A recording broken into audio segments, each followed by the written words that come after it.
What's up guys, I'm the Certified Gaming Accountant, and today I'm going to answer the question, can you beat Pokemon Red and Blue if encounters cost money? I came up with the idea for this run while wondering how the Game Corner determined their prices for Pokemon. By using the cost of the prize Pokemon to calculate a price per base stat, and creating a factor for rarity based on typing, I was able to assign every Pokemon in the game a total cost. But then I thought, why stop there? Why don't I give myself a budget and create a team of 6 Pokemon with the highest base stat total possible and see if I can beat the game? For those of you who don't know, I'm actually an accountant, so I thought why not use the average salary of people in my position as my budget, $65,000. The rules for this run are as follows. First, all 6 of my Pokemon must have a different primary typing. Since the Pokemon typings affect their cost, and Gen 1 has a lot of water and normal type Pokemon, they are ultimately a lot less expensive than the 3 dragon or ghost types in the game. Also, I won't be allowed to level my party members higher than the current gym leader's highest level, I can't use healing items in battle, and the battle style will be on set. So let's jump in.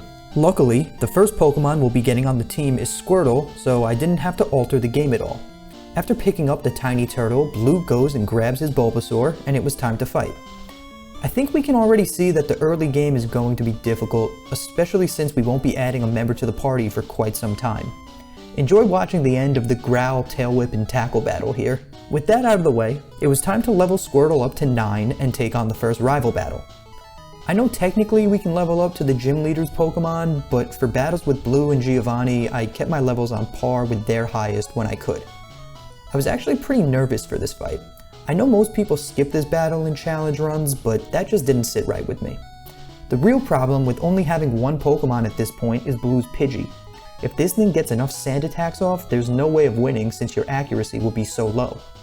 He connects on 2 before I knock him out, but Squirtle only has about half his health left at this point. I intentionally edged Squirtle's EXP to level 10 so he would level up after beating Pidgey, giving him more health to fight Bulbasaur with. My strategy now was to get at least one Tail Whip off so my tackles would do more damage. Blue's Bulbasaur hasn't learned Vine Whip yet, so the only real threat is residual damage from Leech Seed.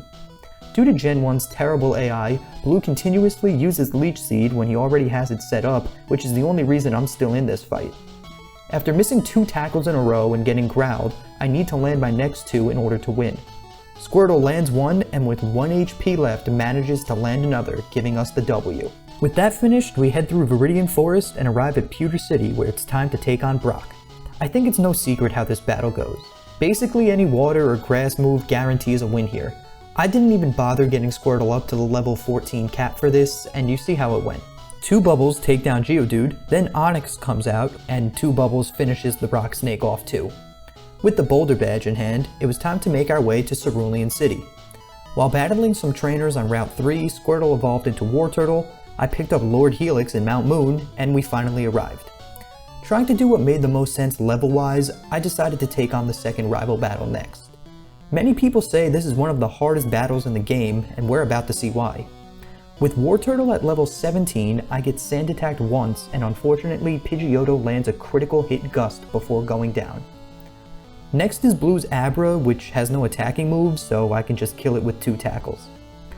Then his Rattata comes out, and after a quick attack gets a crit Hyper Fang, killing Wartortle. On my second attempt, I started the battle at level 18 and made it past Rattata, but with barely any HP left for Bulbasaur, who Leech Seeds and then Vine Whips me for the win. My third and definitely worst attempt, I straight up lose to Pidgeotto.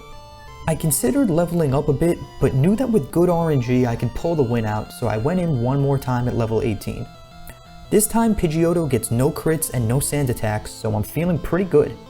Abra gets dropped quick and Rattata falls to 2 water guns. Now I had 23 HP left for Bulbasaur, so 2 Vine Whips would kill me. The best strategy I have here is still to Tail Whip and tackle, so that's what I do.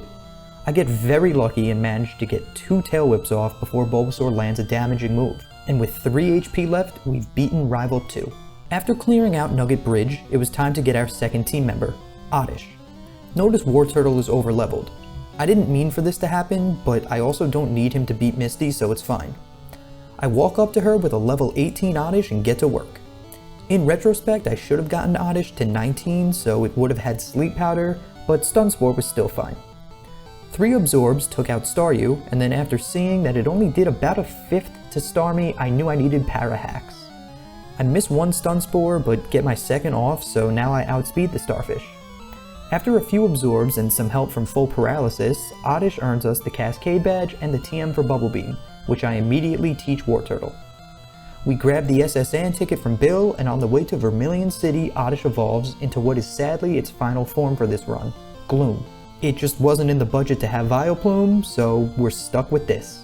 On to the SSN and Rival Battle 3. I, for some reason, decide to lead Gloom against Pidgeotto, forgetting that it resists Absorb. When I finally remember, I switch out to Wartortle to deal with the bird. 2 Bubble Beams later, and we're on to Raticate, who also goes down in 2 Bubble Beams.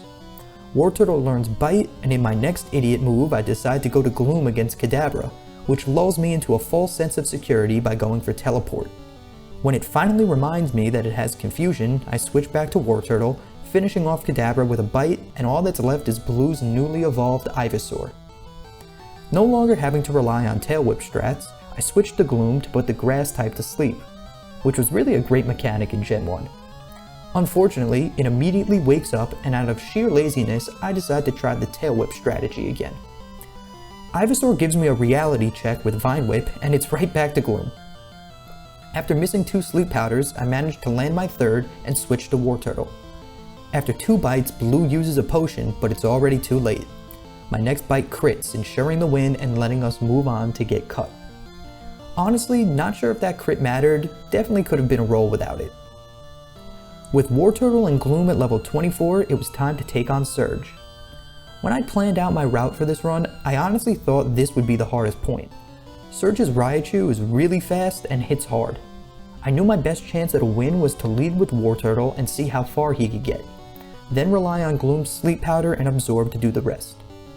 Wartortle dodges a Sonic Boom, and after a Screech takes out Voltorb with 2 Bubble Beams. So far so good.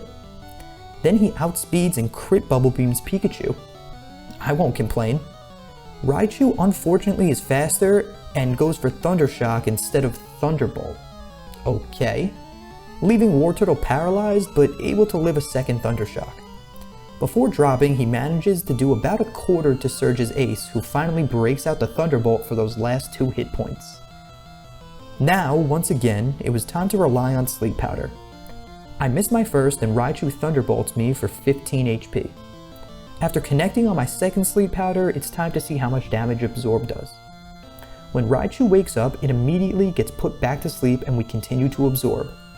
With really no challenge at all, Gloom wins us the Thunder Badge and the TM for Thunderbolt along with it. Nothing of note happened until we arrive at Celadon City for the next member of our team. We grab the Eevee at the top of the condo building, buy a Firestone from the department store, and waste no time evolving it to Flareon. Then, to take advantage of Flareon's insane attack stat, I teach it Body Slam. From here we go to Lavender Town to take on Rival 4 in Pokemon Tower. Flareon takes out Pidgeotto with 2 Body Slams, and now that Blue has a Gyarados, I switch to Wartortle, who's admittedly a little over-leveled for this fight, but it is what it is. A Dragon Rage gets Wartortle close to KO'd, but then instead of doing it one more time, Blue decides to throw and go for Leer and Bite. Growlithe comes in, and keeping the level cap in mind, I switch back to Flareon to Body Slam it. Flareon also has a really high special stat in this gen, so I no longer need to fear Kadabra. And finally, Ivysaur also goes down to 2 Body Slams. With that finished, we get the team to level 29 to take on Erica. Unfortunately for us, Flareon doesn't learn its first fire move, Ember, until level 34, but its grass resistance and high attack stat will be more than enough to get through this gym. A Body Slam followed by a quick attack take out Victory Bell. Tangela manages to stick around for a little while, but ultimately ends up falling to a crit Body Slam. Then all that's left is Vileplume, who tries to get Petal Dance going, but also gets knocked out by a crit Body Slam. With Erica beaten, I teach Mega Drain to Gloom so it doesn't need to rely on the 20 base power Absorb anymore, and we head into Rocket Hideout to take down Giovanni. His Onix and Rhyhorn are both light work for Gloom, who OHKOs them with Mega Drain. Then she puts his Kangaskhan to sleep, and I switch to Wartortle for the win. We pick up the Silph Scope and get the Poke Flute from Mr. Fuji, which means it's time for our next teammate. After catching Snorlax, it's time to head to Fuchsia City to get the gold teeth and surf from the Safari Zone, which I teach the Wartortle. We return the teeth to the Warden, who in return gives us strength, which we teach the Snorlax. With the team grinded up to level 40, we head to Silphco to battle Rival 5 and Giovanni 2. While leveling up, Wartortle evolved into Blastoise and learned Withdraw, Gloom learned Petal Dance and Acid, and Flareon finally has Ember. I lead with Flareon against Blue's Pidgeot, who goes down to 2 Body Slams. Next is Gyarados, so I switch in Blastoise, who eats 2 Dragon Rages before Blue decides to throw again and switch to Bites and Leers. This guy really loves losing, doesn't he? After that, we obliterate Growlithe with Surf and switch back to our special killer Flareon for Alakazam, who can't take a single Body Slam. Then when Venusaur comes in, despite a crit Razor Leaf, Flareon takes it out with a few Embers and a Quick Attack. Jumping immediately into Giovanni, I lead Snorlax strictly because we haven't used him yet, and he's able to take Nidorino out with 2 Body Slams. Kangaskhan gets similar treatment, but when Rhyhorn comes in, I switch to Gloom and decide to show off Petal Dance. Even though I'd be locked in against the Nidoqueen, it didn't matter with Petal Dance critting on the 3rd attack to give us the win. With Team Rocket thwarted, it was finally time to take on Koga. His team is pretty bulky, and aside from Poison being annoying, they didn't really have much they could do to me. Blastoise takes out his first Koffing with a Surf and a Bubble Beam. Then when Muck comes in, I decide to set up a Withdraw before going for Surf. Muck minimizes, which in Gen 1 can make things extremely difficult if you don't have a Pokemon with Stomp. I managed to land a Surf right away, but then get poisoned by Sludge. After missing 1 bite, my second connects to finish the pile of sewage. The second Koffing goes exactly like the first, and then Koga's wheezing, after watching its friends die, blows itself up in shock and horror. Now with the ability to use Surf outside of battle, I went to the power plant for our 5th and weakest party member. We catch Magnemite, who will never have the satisfaction of becoming a Magneton, leveled the team up to 43, and charge headfirst at Sabrina. I'd also just like to mention how annoying it was seeing the evolution screen for Magnemite every time it reached a new level after 30 and having to cancel it for the rest of the run. Anyway, I led with Flareon here to one-shot Kadabra with Body Slam, but not before taking a decent amount of damage from Psychic. Then Mr. Mime sets up a light screen, which will literally be no help, and goes down to a Body Slam coupled with a Quick Attack. I guess I forgot about that light screen because I only went for Embers against Venomoth, so I take it back. Good job, Mr. Mime. With 54 HP left, I was a little nervous for Alakazam because if it outsped and killed Flareon, it could really do some damage to the rest of my team. Thankfully, good old Gen 1 AI had other plans. It used Recover from full health, which then let me take it out with a Body Slam followed by a Quick Attack. Next, we surf to Cinnabar Island and get the secret key from the Pokemon Mansion, but that's not all. It's time to catch the final member of our team. It took me an ungodly amount of time to encounter a single Grimer, so much so that I started to question whether I had some odd version of the game where they weren't catchable. Eventually, I ran into this guy and knew I had to get him. Before battling Blaine, he evolved into Muck and the team was finally complete. With everyone at level 47, it was time for the gym battle. Honestly, I could have left my whole team in the box besides Blastoise for this one and it wouldn't have made a difference. After surfing on Blaine's entire team, I took a moment to teach Rock Slide to Snorlax, Ice Beam and Earthquake to Blastoise, and Thunderbolt to Magnemite before taking on Giovanni one last time. With the team at level 50, Blastoise gave Giovanni the Blaine treatment and we were on to the final rival battle. I finally decided it was time for Magnemite to get in on the action, and after Pidgeot missed a Whirlwind, it was one-shotted by Thunderbolt. When Rhyhorn came in, I switched to Gloom and was unaffected by Horn Drill. One Mega Drain did the trick and I switched back to Magnemite to Thunderbolt Gyarados. Growlithe came in, and after realizing there isn't a Steel type yet, I left Magnemite in to have a little more fun. With Alakazam, I wasn't taking any chances, so I went to Flareon and was met by a Reflect. Gen 1 AI actually made a good move for once. Psychic hit hard, but I could live another as long as he didn't crit. And he crit. From here, I went to Snorlax and was genuinely scared I'd lose the battle after seeing Alakazam recover, but Blue went for Reflect twice in a row, so I was able to knock him out with Strengths. Finally, with Flareon fainted, I decided Snorlax was my best option to deal with Venusaur. A Poison Powder and 2 crit Razor Leafs weren't enough to kill my chonky boy who won us the battle with strength. All that was left to do now was to beat the Elite Four. I hacked rare candies in at this point so I could match the level cap for each member, and at 56 we were ready for Lorelei. I led with Magnemite, who had a Thunderbolt field day killing Dugong, Cloyster, and Slowbro all in one hit. When Jinx came out, I switched to Blastoise, who as my bulkiest mon had no problem tanking Thrash.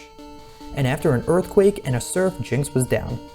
I went back out to Magnemite for her Lapras, who paralyzed me with Body Slam and then confused me, but that didn't stop Magnemite from getting one more Thunderbolt off before dying. Then I switched to Gloom and just for good measure Petal Danced for the win. Bruno was next, and his team is honestly pretty bad. There aren't really any good fighting moves in Gen 1, and he has 2 Onyxes which will drop like rocks to my Blastoise. The first one gets crit surfed and then Hitmonchan comes out. Not even fearing Thunder Punch since it's special in this gen and Hitmonchan has terrible special, I leave Blastoise in and let him surf for another kill. Hitmonlee and the second Onix meet the same fate. Bruno's Machamp, however, manages to live a surf and uses what precious time he has left to leer at Blastoise before dying to a second. Agatha was next, and since the only ghost types in this gen are the Gengar line, I'm gonna call her a poison type trainer. And guess what move my Blastoise has? Oh right, Earthquake. Her first Gengar dies in one shot, and then shockingly her Golbat lives in Ice Beam, but does virtually no damage before dropping to Surf. Then her Haunter and Arbok meet the same fate as the first Gengar. Her second Gengar actually manages to live in Earthquake, but then just dies to a Surf after getting Super Potioned. With 3 members down, all I had left were Dragon Master Lance and the Champion. I lead Magnemite against Lance, who lives a Hydro Pump and OHKOs Gyarados with a Thunderbolt. Dragonair takes me out with a Hyper Beam, but allows me to get a clean switch into Blastoise. A crit Ice Beam takes care of the first Dragonair, and then the second gets frozen, so I finish it off with Earthquake. Aerodactyl is next, who dies to a Surf, and finally Dragonite manages to live a quad super effective Ice Beam, only to Barrier before getting surfed for the win. It was time for our last bout with Blue. If we could take him out here and now, this challenge would be over. I actually ran out of rare candies at this point, so only got Magnemite, Blastoise, and Flareon up to level 65, since they were the only 3 I thought I'd need for this battle anyway. Just like the last time we fought, Pidgeot misses a Whirlwind and dies to Thunderbolt. Alakazam goes for Reflect as I bring my Flareon in. Crazy deja vu. And Blue throws one final time by spamming Reflect so we can take Alakazam out with Body Slam. I went to Gloom for Rhydon since I wanted her to get in on the action, and after getting Tail Whipped, she OHKO'd with a Mega Drain. Magnemite comes back in to Thunderbolt Gyarados, but Blue manages to get a kill before that could happen. I go to Snorlax to avenge his fallen friend with Rock Slides, but not before eating a Hyper Beam. Wanting to get Blastoise in for this final battle, I put him up against Arcanine for a Surf. And finally, it was all down to Venusaur. I went out to Flareon, who shrugged a Solar Beam off like it was nothing and OHKO'd with Flamethrower. And with that, the challenge was over. My final party was worth $64,309 with a base stat total of 2,815. Also, the only 3 losses all came against Rival 2. I guess the best team my money could buy really had what it took to be the best. Granted, there were some wins that you could argue were due to terrible Gen 1 AI, but overall I think I played a pretty clean run. Plus, I'd never even needed to use Muck. If you enjoyed this challenge, please consider hitting that like and subscribe button, and if you want to see this done in a different generation, maybe with a different budget or as a Nuzlocke, let me know in the comments below. Also, if there are any other types of challenge runs you'd like to see, I'm open to anything. Thanks for watching, and remember, I'll be here continuing to answer the questions you never knew you had.